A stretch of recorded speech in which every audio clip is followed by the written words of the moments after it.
الرحیم۔ کتاب الصلاۃ، الفصل الاول، عن ابی ہریرہ قال قال رسول اللہ صلی اللہ علیہ وسلم الصلوات الخمس والجمعۃ الی الجمعہ ورمضان الی رمضان مکفرات لما بینہن اذا اجتنبت الکبائر۔ رواہ مسلم، مسلم شریف کی حدیث ہے۔ راوی ہیں امام ابو ہریرہ رضی اللہ تعالیٰ عنہ، اور اللہ کا شکر ہے کہ آج ہم کتاب الصلاۃ تک پہنچ گئے ہیں۔ اگر آپ سے ہم کبھی کہیں کتاب تو آپ کچھ سمجھتے نہیں اس سے، ابھی کسی سے پوچھ لو صرف اتنا ہی کہ کتاب کس کو کہتے ہیں تو نہیں بتا سکتے۔ وہی کتابیں جو آپ کے ہاتھ میں رہتے ہیں، یہ جو لکھی پڑھی کتابیں ہیں، بس اس سے زیادہ نہیں معلوم۔ یہ عربی زبان ہے، بڑی مالدار زبان ہے، بہت معنی خیز زبان ہے، بہت معنویت رکھنے والی زبان ہے۔ اسی لیے تو اللہ کی کتاب عربی میں اتری۔ زبانیں تو بہت سی تھیں، جبکہ یہ تمام زبانیں بولنے والوں کے لیے کتاب ہے، تو صرف عربی میں اترنے کا کیا مطلب؟ بتانا یہ تھا کہ زبان جیسی کوئی زبان ہے ہی نہیں دنیا میں جسے عربی کہتے ہیں۔ اسی لیے عرب اپنے آپ کو سخناور کہتے ہیں، زبان داں کہتے ہیں اپنے آپ کو گویا سمجھتے ہیں، بولنے والا، اور باقی دنیا کو وہ عجم کہتے ہیں، گونگا، بڑی بولتی ہوئی زبان۔ جب یہاں کبھی کتاب آ جائے حدیث پاک میں تو اس سے مراد یہ ہے کہ نماز کے مستقل مسائل، جسے نو کر کے بیان کیا جائے گا، فصل کر کے بیان کیا جائے گا، اور باب کر کے بیان۔ جہاں کتاب کہتے تو سمجھیے اب نماز کے مستقل مسائل آئیں پورے، یعنی کہ تھوڑا سا بیان کر کے چھوڑ دیا جائے، یہ ہے۔ جب مستقل مسائل کی بات ہوئی تب کتاب بولا جاتا ہے، ادھورا ادھر ادھر بیان کر دینا وہ کتاب نہیں۔ تو یہ ہے کتاب الصلاۃ، اس میں نماز کے مستقل مسائل کا ذکر ہے۔ پہلی فصل جو بخاری شریف اور مسلم شریف سے ہوتی ہے، تو پہلی فصل شروع ہو گئی۔ راوی اس حدیث کے وہی ہیں جو سب سے زیادہ حدیث روایت کرنے والے، وہ جناب ابو ہریرہ۔ جس دن سے حضور کا قدم انہوں نے پکڑا ہے، کوئی زیادہ وقت ان کو نہیں ملا، 4 سال کچھ ملے تھے، پھر چھوڑا ہی نہیں، بھلے بھوکے پیاسے رہے، لیکن قدم پاک مصطفی کو نہیں چھوڑا، صرف علم سیکھتے رہے بس۔ ایسا علم سیکھنے والا آپ کو پردے دنیا میں جلدی سے نہیں ملے، صرف علم سیکھتے رہے۔ تو جناب ابو ہریرہ سے روایت ہے۔ نماز کس لیے ہے؟ اچھا، نماز کو عربی میں نماز نہیں کہتے، یہ تو ہم اردو میں نماز کہتے ہیں، اردو میں نماز بولتے ہیں ہم، عربی میں نماز نہیں ہے، صلاۃ اس کو بولتے ہیں۔ صلاۃ کے معنی ہے نماز۔ خود ڈکشنری اگر ہم کھول کے دیکھیں، عرب ڈکشنری، تو صلاۃ کے معنی ہے دعا، صلاۃ کے معنی ہے رحمت، صلاۃ کے معنی ہے استغفار، یہ سب صلاۃ کا مطلب ہے۔ تو چونکہ نماز میں سب ہے، استغفار بھی ہے اور دعا بھی ہے اور رحمت بھی ہے، اس لیے صلاۃ کو صلاۃ کہتے ہیں۔ زیادہ لفظی تحقیق میں اگر کوئی جائے تو یہ سلیون سے بنا ہے، جس کے معنی ہے آگ کے اوپر گوشت کو بھوننا، تو یہ معنی بھی نماز میں ہے۔ جیسے آگ میں گوشت جل جاتا ہے، اسی طرح نماز کی بھٹی میں گناہ جل جاتا ہے۔ سلیون کے معنی اور بھی ہیں، ٹیڑھی لکڑی کو گرم کر کے سیدھا کرنا، تو نفس سے زیادہ ٹیڑھی لکڑی تو کوئی ہے نہیں ہمارے، یہ ہمارا نفس ایک ٹیڑھی لکڑی ہے، یہ نماز ہی میں سیدھا ہوتا ہے۔ یہ ہے کتاب الصلاۃ، نماز کے مستقل مسائل۔ خدا کرے سب کا نفس سیدھا ہو جائے۔ بڑے موزی کو مارا، نفس امارہ کو گھر مارا، نہنگ کو استہا وہ شیر نر مارا، تو کیا مارا کچھ نہیں۔ بیان کرتے ہیں جناب ابو ہریرہ رضی اللہ تعالیٰ، کہ حضور نے ارشاد فرمایا کہ الصلوات الخمس، دن اور رات میں 5 نمازیں، خمس کے معنی 5، والجمعۃ الی الجمعہ، اور جمعہ سے لے کے جمعہ تک، ورمضان الی رمضان، اور ایک رمضان سے لے کے دوسرے رمضان تک، مکفرات لما بینہن، یہ درمیان میں جتنے گناہ ہوتے ہیں اگر ان کا تعلق حقوق العباد سے نہیں ہے تو سب کے لیے یہ نمازیں کفارہ بن جاتی ہیں. 5 وقت کی نماز، جمعہ سے جمعہ تک کی نماز، اور رمضان سے رمضان تک کی. یہ صرف صغائر ہیں، چھوٹے گناہ ہیں جو عبادات سے معاف ہو جاتے ہیں. جب آپ نماز پڑھتے ہیں یہ 5 وقت کی، جتنے چھوٹے چھوٹے گناہ سب معاف ہو جاتے ہیں. ایک جمعہ سے جمعہ تک جتنا گناہ ہوا ہے آنے والا جمعہ اس کو دھو ڈالتا ہے. اسی لیے جمعہ کو جگہ نہیں ملتی کہ آدمی کہاں نماز پڑھے. سمجھے نا؟ اور رمضان سے لے کے دوسرے رمضان تک جتنے گناہ ہیں آنے والا رمضان اس کو دھو ڈالتا ہے. قدرت نے راستہ بھی رکھا ہے، وہ چاہتا ہی ہے کہ بندوں کو بخش دے، اس لیے سب بندوبست رکھا. لیکن عبادات سے چھوٹے گناہ معاف ہوتے ہیں، بڑے گناہ توبہ سے معاف ہوتے ہیں.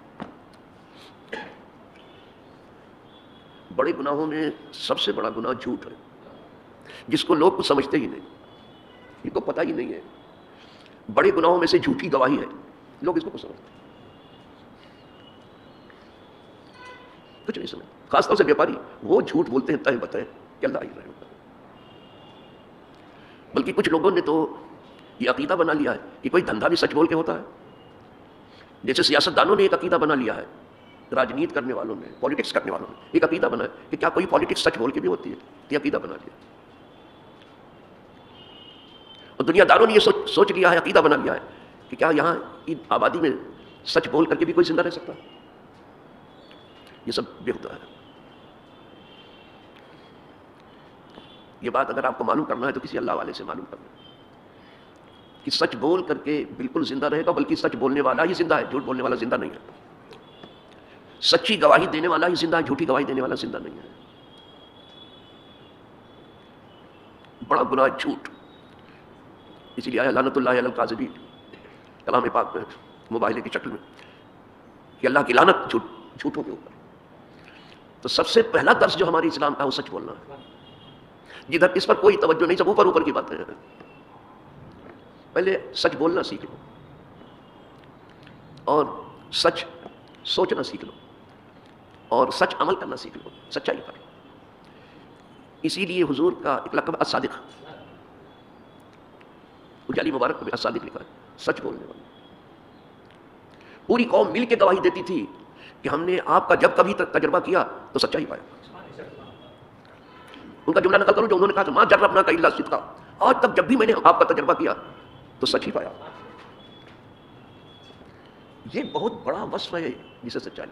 سچ بولو، سچائی کی طرف سوچو، سچائی پر عمل کرو، سچائی پر زندہ رہو اور سچائی پر مر جاؤ.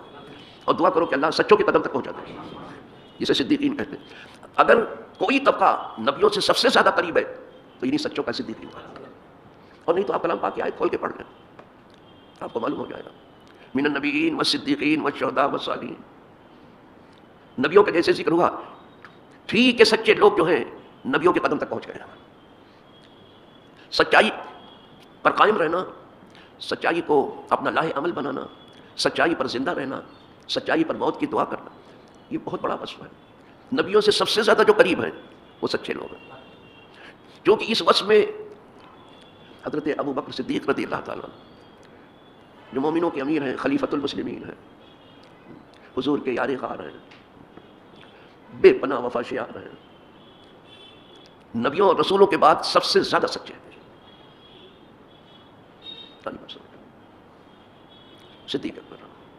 سچے آدمی کو جلد یا بدیر جھوٹوں کا علم ہو جاتا ہے. جس طرح سے کہ منہ میں اگر کوئی چیز پھنسی ہو تو زبان اسے جو تلاش کر ہی لیتی ہے، اس کو دیر لگے لیکن اس پھنسی ہوئی چیز کو زبان ڈھونڈ لے گی. کوئی چیز منہ میں پھنس جائے، ذرا بھی پھنستی زبان اس کو رکی، نالائق پھنسا کدھر ہے، تو زبان اس کو ڈھونڈتی رہتی ہے. اور جب تک اس کو نہیں نکال دیتی وہ ڈھونڈتی رہتی ہے. اسی طرح سچے بھی دیکھتے رہتی ہے کیسا ہے، تو جلد یا بدیر انہیں معلوم ہو جاتا ہے کہ آدمی کیسا ہے.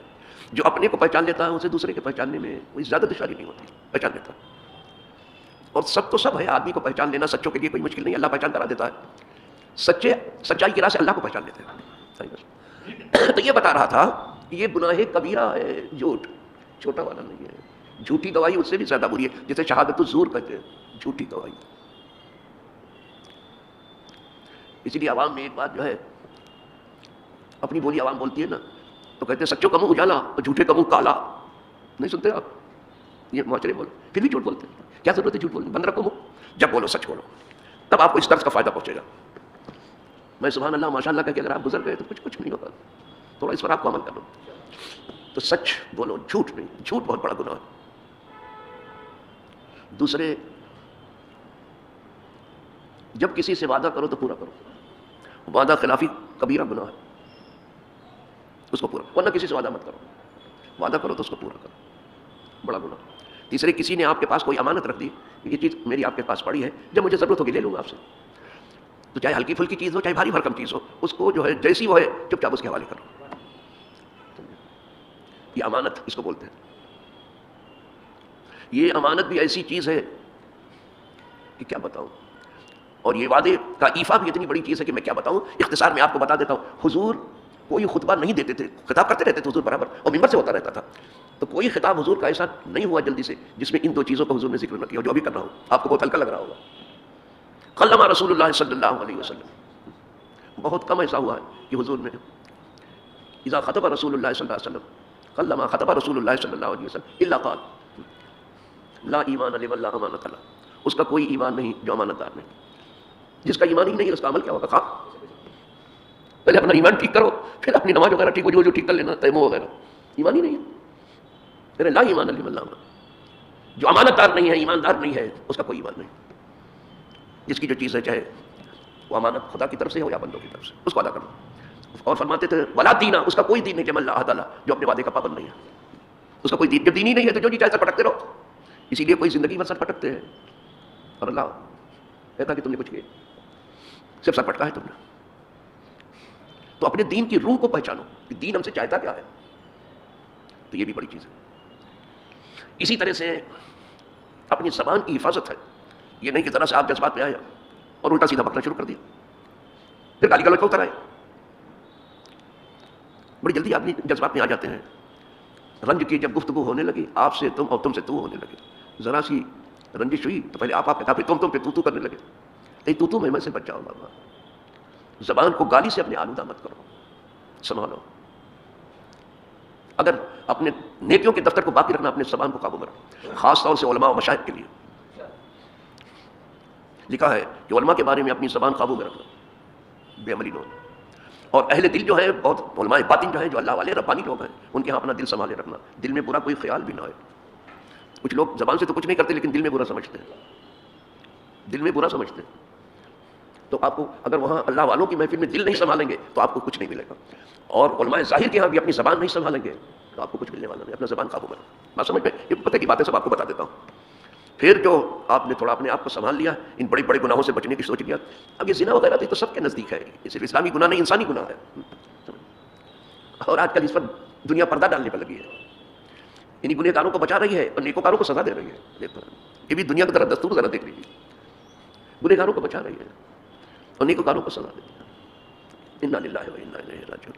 اور اس کو دھرم سے بھی جوڑ رہی ہے. یہ دھرم ہے آپ کا، یہ دھرم کا کریا کرم ہے. کیا ہے؟ کچھ نہیں.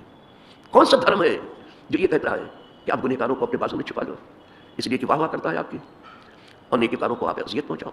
یہ کون سا دھرم کہتا ہے؟ کون سا عیسائی دھرم کہتا ہے، یہودی دھرم کہتا ہے، سمجھ، اور یا اسلام کہتا ہے، یا خود ہندو دھرم؟ کوئی دھرم کی بات بتاؤ. کوئی دھرم اس کی اجازت تو نہیں دیتا. یا تو پھر دھرم کا نام لے لو. انا للہ و انا الیہ راجعون.